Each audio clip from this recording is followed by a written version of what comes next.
Atenção! Começa agora uma teleaula de língua portuguesa do ensino médio. Você vai assistir a teleaula de número 11. Bons estudos!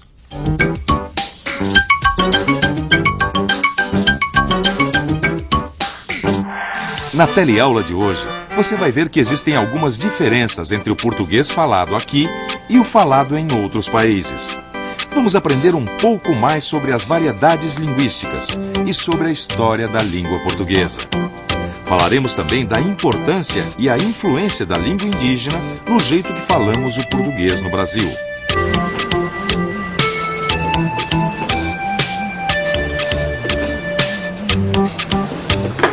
Se faz favor, Me deseja? dá-me uma meia de leite. Meia de leite? Aqui tens uma meia de leite. Mais alguma coisa, senhor? Uma tosta mista. Tosta mista? Peraí que eu vou ver se tem... Tem tosta mista aí, João? Tosta mista? É, eu acho que não tem isso que o senhor pediu, não. Pois, se não tens uma tosta, arranja-me um prego. Um prego? Não tem isso aqui não, a gente não vende. Opa, nem carcaça tu tens. Carcaça? Como se vê, a mesma língua que serve para o entendimento entre as pessoas também pode ser um bloqueio desse entendimento. Vocês vejam, por exemplo, a palavra carcaça, que no Brasil significa uma parte, por exemplo, não é, do carro ou do navio, não é? A parte externa, propriamente, de um veículo, a carcaça, em Portugal significa uma espécie de pão, não é? Um pãozinho fofinho, um pãozinho pequeno. Eis que vos trago nessa manhã a novíssima balinha do coração, sabor morango. Gostei de falar português. Boa língua, linda língua. Eu sou um jovem, pois não, quando eles envelhecerem, estarem cá em casa sentados. E depois surgiram os indianos. E, entretanto, agora surgiram os chineses, a última vaga. E pronto, estamos aqui todos a sobreviver. Eu escolhi Vanessa, que acho que pronto, o nome dela é curta e Vanessa é parecido a um nome chinês. Eu assim, a ver a minha imagem, nem parece que sou muçulmano.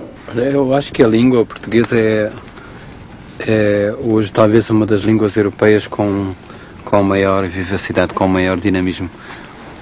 Não por causa de nenhuma essência especial do português, mas por causa de uma razão histórica.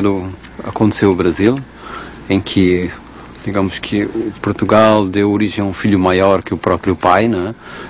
A língua passou a ser gerida por outros mecanismos de cultura. Depois aconteceram os países africanos que introduziram na língua portuguesa alguns fatores de mudança, de coloração, que tornam o português hoje realmente uma língua que aceita muito, que é capaz de introduzir tonalidades e variações que enriquecem muito a língua portuguesa, não só do ponto de vista linguístico, mas quanto ela pode traduzir culturas. Pois isso é uma tosta. Mas é um misto quente, se o senhor tivesse dito antes. Mas eu disse, ora mestre. É verdade, ele disse, a gente que não entendeu. Tu imaginas que outro dia eu estava a recitar um trecho de um poema de Camões. Camões? Camões, um famoso poeta português do século XVI. Pois a língua mudou muito desde então. O trecho era assim: esse tempo vão, esta vida escassa, pera todos passa, só pera a mim não.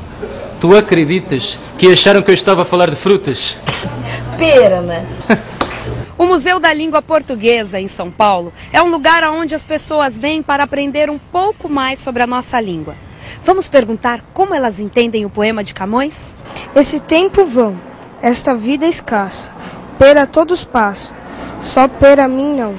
Esse tempo vão, esta vida escassa, pera todos passa, só pera mim não. Não dá para entender muito, né, que ele fala, mas deve ser interessante. Uma linguagem diferente da que normalmente a gente conhece. O legal do português que eu acho é justamente que ele está sempre mudando. O que você acha que quer dizer pera? Acho que está escrito espera, né? Espera. Uma fruta, a pera. Para, só para mim não.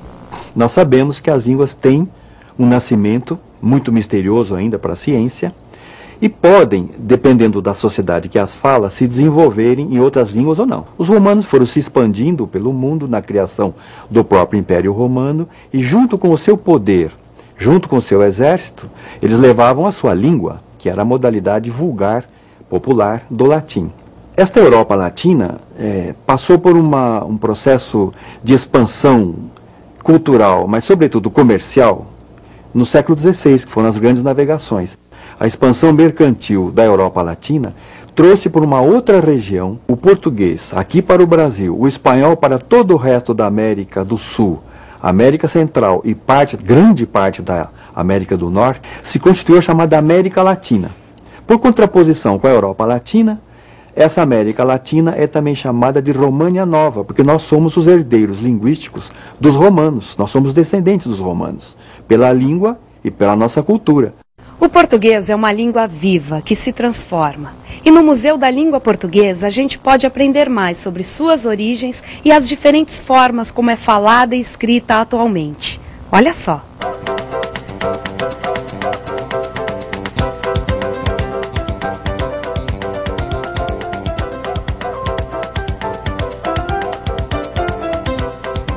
E sabe quem eu encontrei por aqui? O poeta português Luís de Camões. É um fogo que arde sem se ver, é ferida que dói e não se sente, é um contentamento descontente, é dor que desatina sem doer. Ai. Cuidando a alcançar assim o bem tão mal ordenado, fui mal, mas fui castigado, assim que só para mim anda o mundo consertado. Bom, pelo poema dá pra imaginar que esse Camões teve uma vida e tanto, né? Só uma perguntinha. Por que ele foi tão castigado? Castigado? Oh não, pá. É só o personagem do poema. Não é realmente sobre a vida dele. Ah, não? Como poeta, tu podes escrever os versos inventando que tu és uma criança, que tu és um animal, até uma árvore, sabias? Quem fala no poema é o eu poético. Ah, eu adoro esse jeito de falar assim, sempre em tu. Tu podes, tu és, sabias. É lindo, né, João? É o jeito português. Pois então, eu proponho um brinde. Viva o português de todos os jeitos! Viva! Foi por meio dessa medida, não é, impositiva por parte do governo português, que o português, a língua portuguesa foi se disseminando no Brasil. Agora, ela apresenta, né, uma série de diferenças por conta de uma série de contatos que ocorreram entre, né, portugueses e os índios, entre os portugueses e os africanos, né, os escravos, etc. A língua se modificou bastante. Senhor presidente, nobres deputados, cidadãos brasileiros, a língua é a mais alta manifestação da inteligência de um povo e sua criação mais viva e original. E certamente a emancipação política de uma nação exige sua libertação idiomática. Quando os portugueses chegaram, nós já estávamos aqui.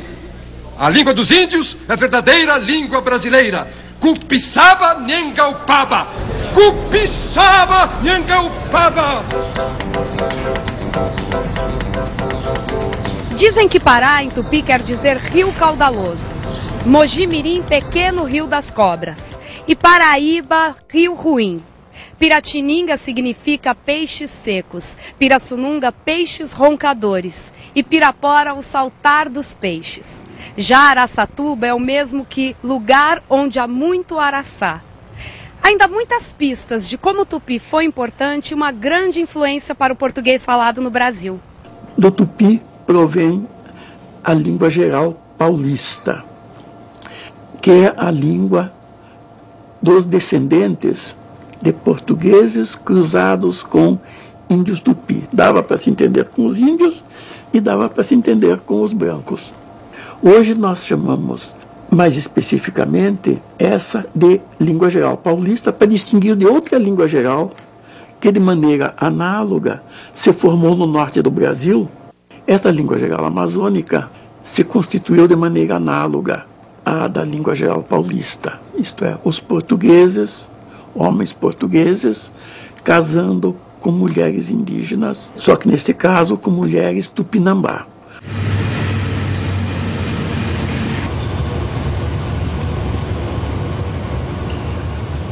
Vocês acham que o português que se fala aqui na Estação da Luz é similar ao português falado em uma entrevista para um emprego?